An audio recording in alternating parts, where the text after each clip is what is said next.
قوم सबा एक इबरतनाक अंजाम। अल्हम्दुलिल्लाह नहमदुहु व नुसल्ली अला रसूलिल करीम अम्मा बाद।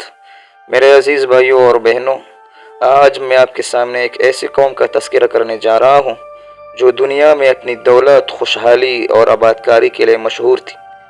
अल्लाह ताला ने इन्हें बेशुमार नेमतें अता की, लेकिन जब उन्होंने नाशुक्री की, तकब्बुर किया और अल्लाह की नाफरमानी की तो वो कौम सफ़े हस्ती से मिट गई। ये है कौम सबा की कहानी, एक अजीम सुल्तानत का दर्दनाक अंजाम। कौम सबा कहाँ आबाद थी?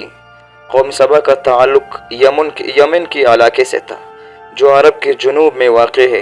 वो लोग इंतहाई तरक्की याफ्ता, खुशहाल और मजबूत कौम थी। उनके पास ज़रख़ीज़ ज़मीन, खूबसूरत बागात, बहते हुए चश्मे और मजबूत इमारतें थी। अल्लाह ताला ने कुरान पाक में उनके बारे में फरमाया, लक़द कान लिसबइन फ़ी मस्कनिहिम आया जन्नतानि अन यमीन व शिमाल। सूरह सबा आयत नंबर 15। यानी कौम सबा के लिए उनकी मस्कन में एक निशानी थी। उनके दाएं और बाएं तरफ बागात थे, खुशहाली का दौर था। कौम सबा के पास एक बहुत बड़ा बंद यानी डैम था, जिसे सद मारब कहा जाता था। ये बंद पानी ज़ख़ीरा करता और खेतियों को सैराब करता था। उनकी ज़मीन इतनी ज़रख़ीज़ थी कि खजूर, अंगूर, अनार और हर किस्म के फल वहाँ उगते थे। उनके शहर इतने करीब थे कि एक औरत जेवर पहने खजूर खाते हुए एक शहर से दूसरे शहर जा सकती थी और उसे किसी चोर या दरिंदे का खौफ न होता। ये अल्लाह ताला की नेमतों का एक नमूना था, लेकिन अफसोस उन्होंने उन नेमतों की कदर न की। नाशुक्री और गुनाह। जब इंसान ऐश और आराम में डूब जाए तो अक्सर वो अपने खालिक को भूल जाता है। ऐसा ही कौम सबा के साथ हुआ। उन्होंने तकब्बुर किया, अल्लाह की नाफरमानी की और अपने पैगम्बरों की बात न मानी।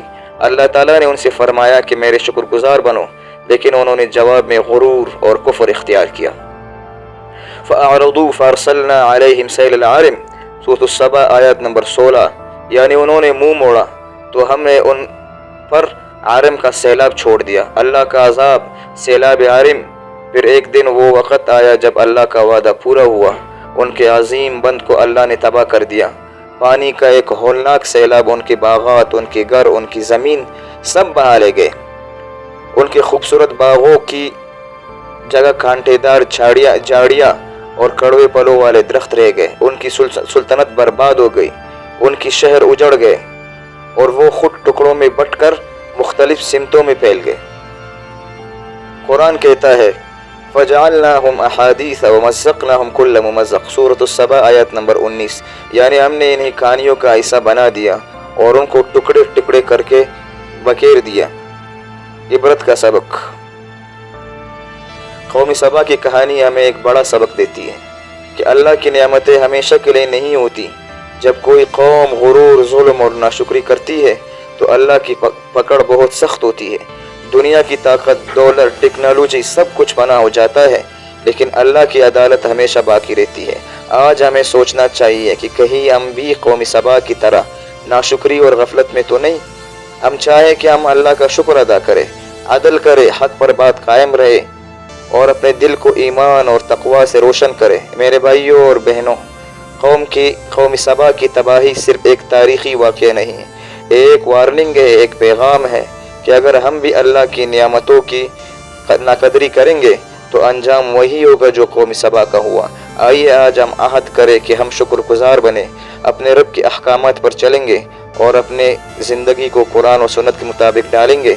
हमें समझने, अमल करने और अपनी नियामतों की कदर करने की तौफीक अता फरमाए। आमीन या रब्बल आलमीन। अगर आपके दिल को ये वीडियो अच्छी लगी हो तो हमारे चैनल को सब्सक्राइब करना न भूलिए। जज़ाकल्लाहु खैरा। Islamic story zone.